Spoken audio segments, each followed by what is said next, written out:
Great, thank you. Good afternoon. I just got to shut down my program this morning, so it's been an eventful day thus far. And I want to thank,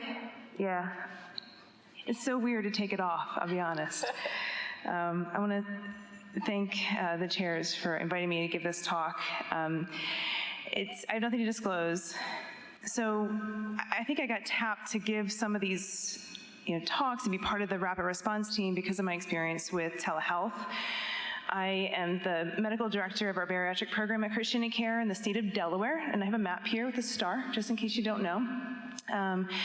And we, in 2018, 2019, started to work with various direct-to-employer and conveners for bundle payment agreements for bariatric health, bariatric surgical care. And we launched that right before the pandemic came.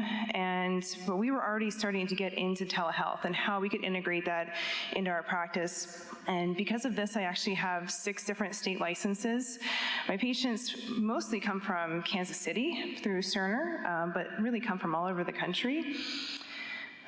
So first, let's talk a little bit about telehealth. What is it? I think we all know. I think we've all experienced that over the last year. We've had a great education in telehealth because of the pandemic. It is synchronous, healthcare that's delivered with audio and video real time, and has to be over HIPAA-compliant technology that's recommended. And the education materials and the updates that we put together were, of course, in our telehealth primer that came out right during the first wave and has been updated multiple times since. So a couple things I wanted to point out from that primer. First of all, licensing. As I mentioned, I have a couple state licenses, and it's really time-consuming. It's really expensive to maintain that. It has no bearing on where I am physically. It has everything to do with where my patients are, so where you're delivering that care. We're in Delaware, like I said, and we actually have Maryland, Pennsylvania, and Jersey, in that area. So even for my local patients, I struggle to be able to provide telehealth because I need to be licensed in those other states as well. So I learned about the Interstate Medical Licensure Compact, and this is really important. If your state does not have this, I strongly, strongly advise advocating for this to be included. So 35 states, including DC and Guam, are now included in this compact. There are 4 states that are pending to be included.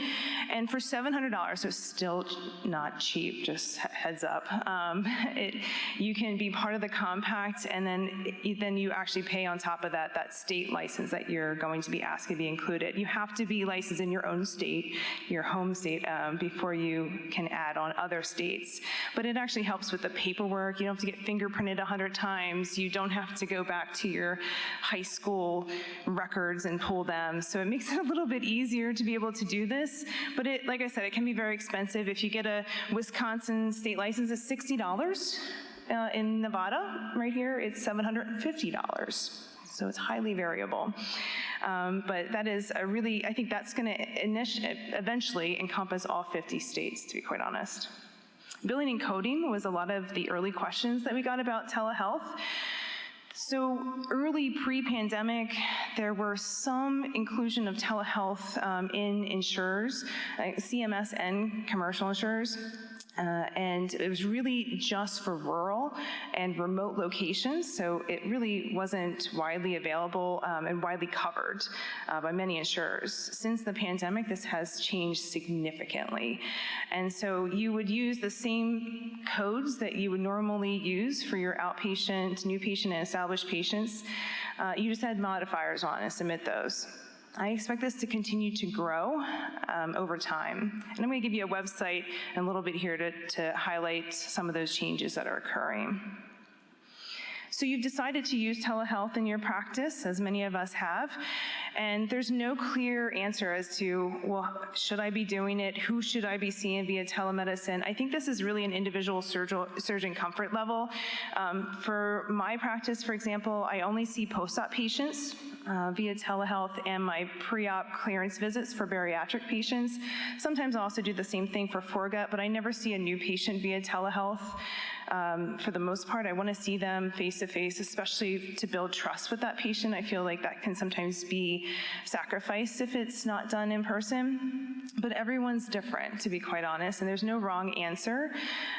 You also have to decide, is your staff able to help troubleshoot any issues? So as you're bringing this technology in, is your staff ready to help you? If you're the only one on the line with the patient, can you help them? And if they can't log on, are you okay with a phone visit? Because a lot of times that's your backup. And so I only do telehealth visits where if I had to back up into a phone visit, I would feel comfortable with that. And now you need to set up for telehealth. So this is just an easy checklist that I have to set up your home or office telehealth clinic.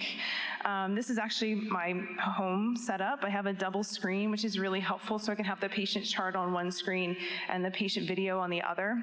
I use a headset so that I have some privacy in my home, especially if somebody else is there. I think lighting is actually important. It's not just an aesthetic thing, but it looks creepy when you're a doctor sitting in the dark talking to the patient, so please get a ring light. They're like $5 on Amazon. Some people use green screens, and I think that's fine. I had a green screen early on, but it's really cumbersome, and now a lot of technology allows you to blur the background, so they don't know that you're in your living room seeing them. And one extra piece that I thought was really helpful was a USB hub, so that you can plug all your devices in, and then you can unplug that one hub, and so you can transport your, like I use that's my clinic, laptop, so I'm moving that around all the time. So the hub helps from having to plug and unplug everything. Documentation, we include this in the primer, and you certainly do not need to read this, but this is my macro that I use at the end of every telehealth visit. So it talks about the patient consenting for a telehealth visit. It talks about the fact that I use HIPAA-compliant technology. It locates where the patient is. It doesn't really matter where I am, but it's where the patient's located. Are they there with anybody?